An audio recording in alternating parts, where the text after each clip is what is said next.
I think it was the theologians who first started the idea.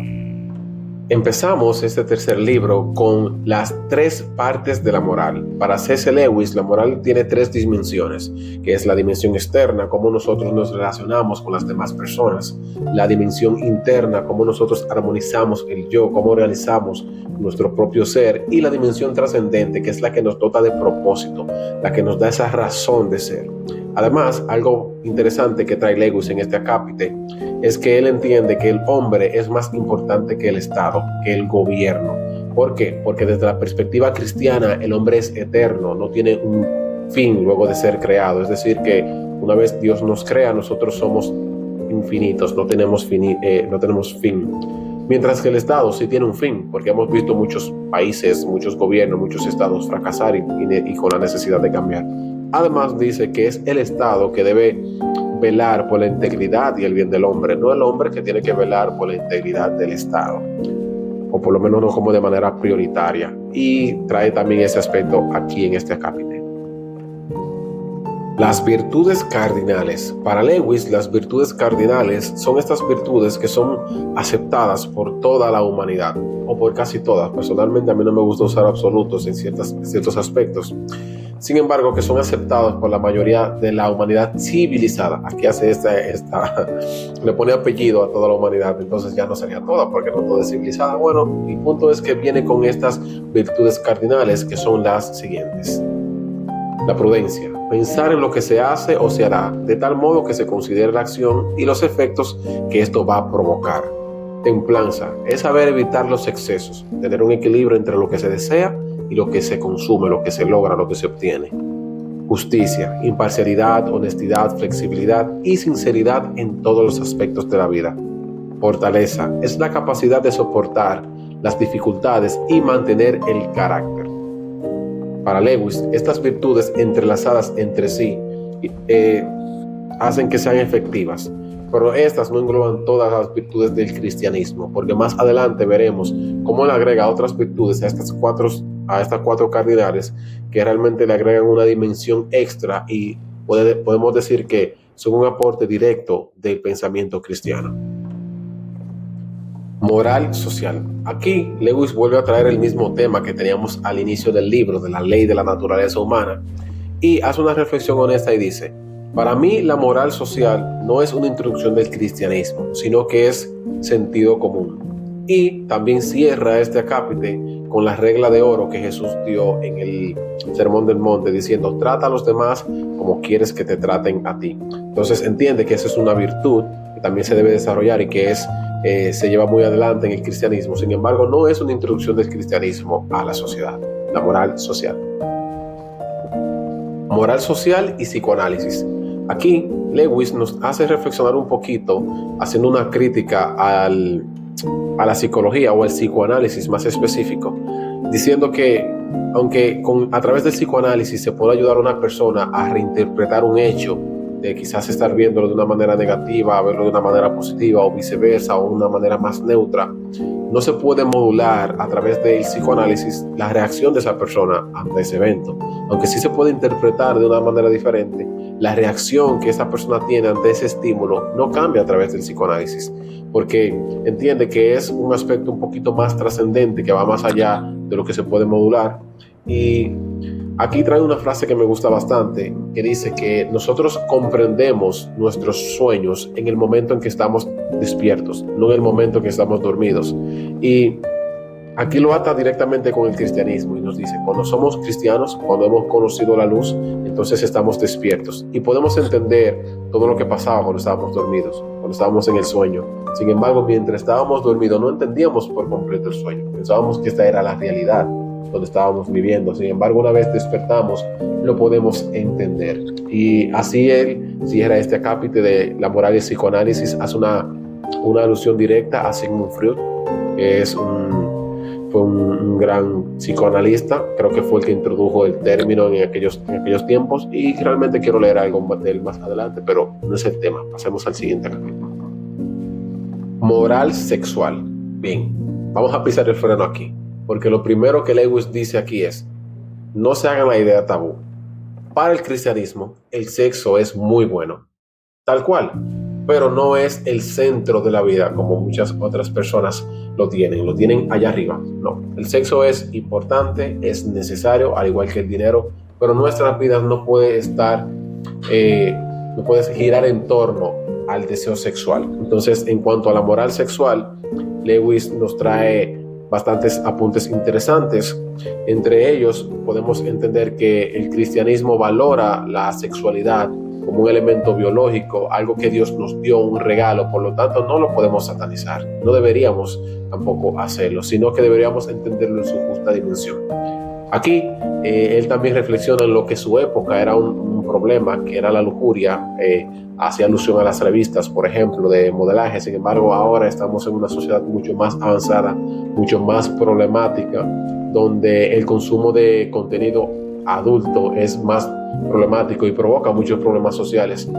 Y lamentablemente, desde que Lewis escribió hasta hoy, se ha degenerado mucho más en este aspecto, se ha sexualizado mucho más el contenido que se consume, incluso desde los videos musicales hasta las revistas de películas, hasta las revistas, o sea, todo está sexualizado, específicamente con la figura de la mujer.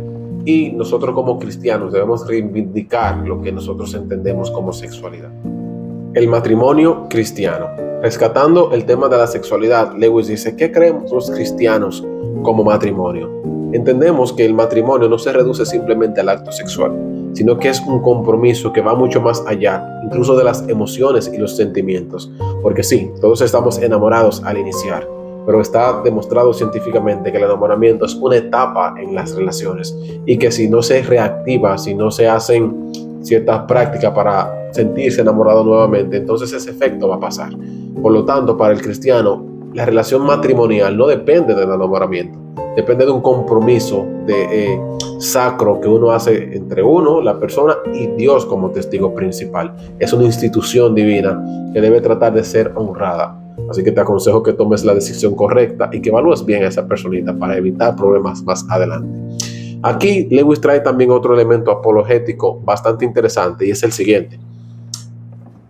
Te vas a encontrar con muchas personas que te quieren hacer sentir anticuado, que te quieren hacer sentir que lo que tú crees ya está pasado de moda, que lo inventó otra persona, como que sus ideas son originales y las tuyas no.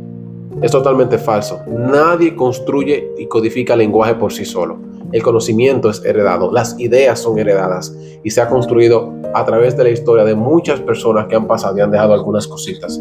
Yo, para poder usar las palabras que te estoy diciendo ahora, tuve que no solamente que leer el libro de C.S. Lewis, tuve también que estar expuesto a mucho otro contenido, como por ejemplo al español de las personas con las que me crié para poder hablártelo. Entonces, no es como que tú vas a nacer sabiendo todas las cosas. Evidentemente necesitas construir en base a lo que ya está establecido, a lo que ya está por ahí escrito. Así que no te dejes comer el cuento de que lo que tú crees lo pensaban así antes. Lo que esa persona cree y te está debatiendo, también lo creían así antes.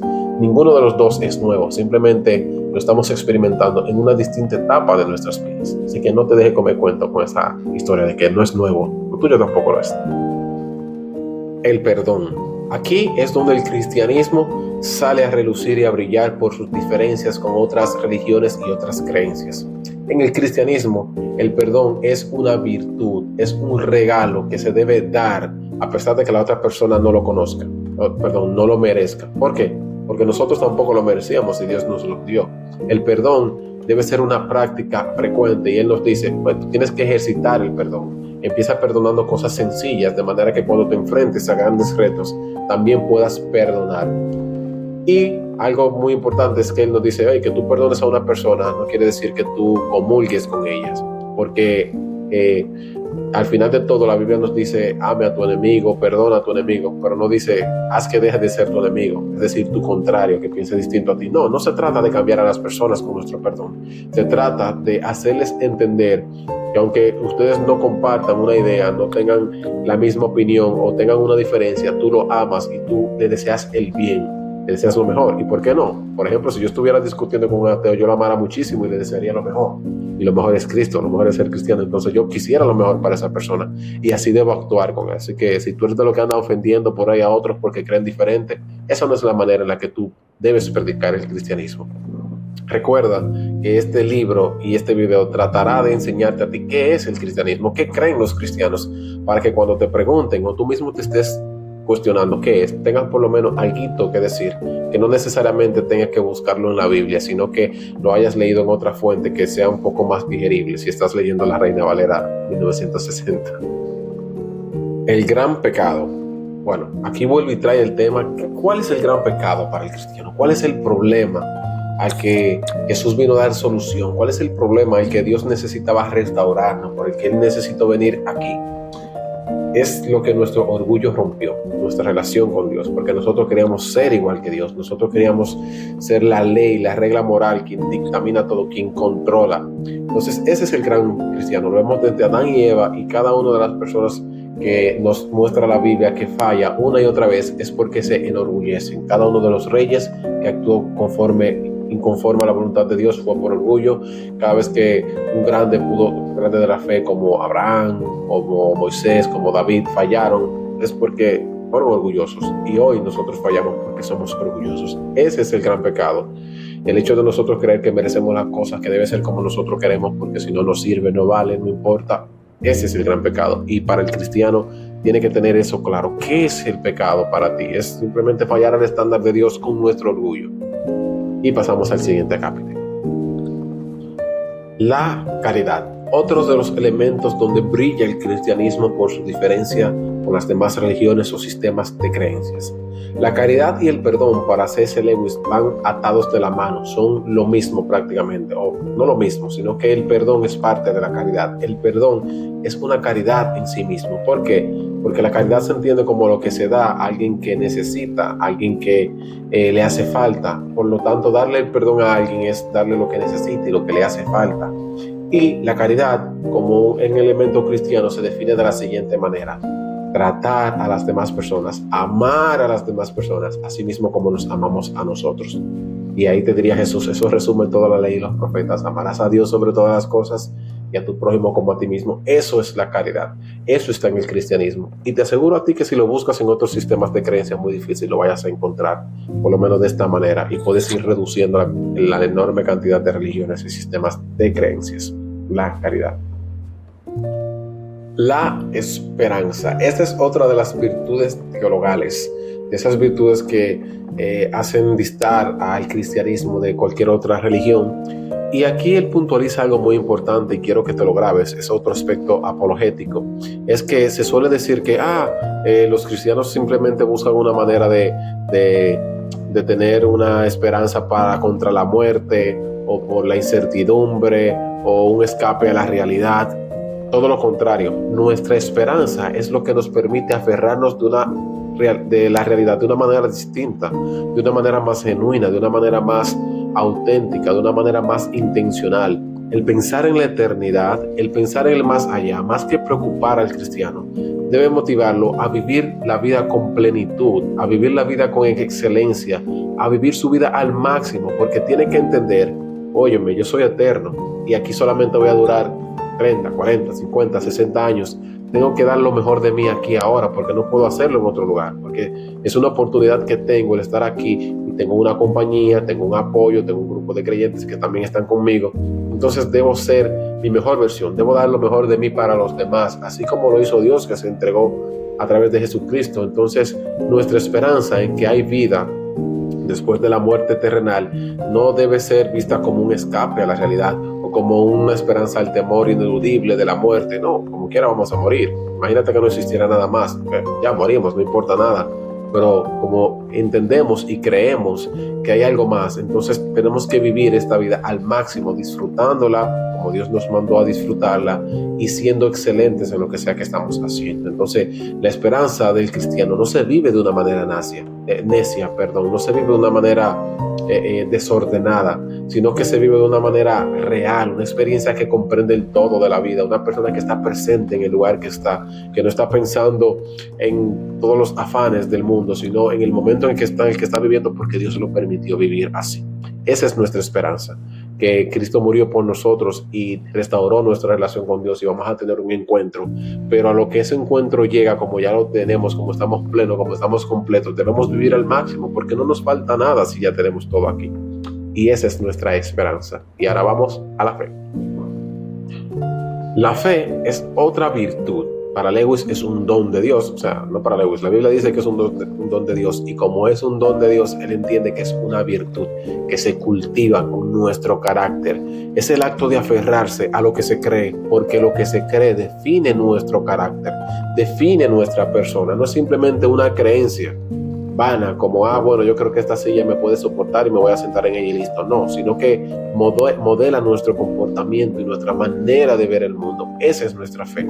Aquí él trae algunos puntos interesantes donde decía que la mayoría de cristianos, por lo menos para aquella época, no sé ahora, no dejan de congregarse, no dejan de creer en el cristianismo porque creen que es mentira, sino porque dejan de practicar las cosas que el cristianismo enseña y que el cristianismo promueve, y por ende su práctica apaga ese deseo de seguir siendo cristianos. No es porque hayan dejado de creer que es cierto, sino simplemente dejan de practicarlo.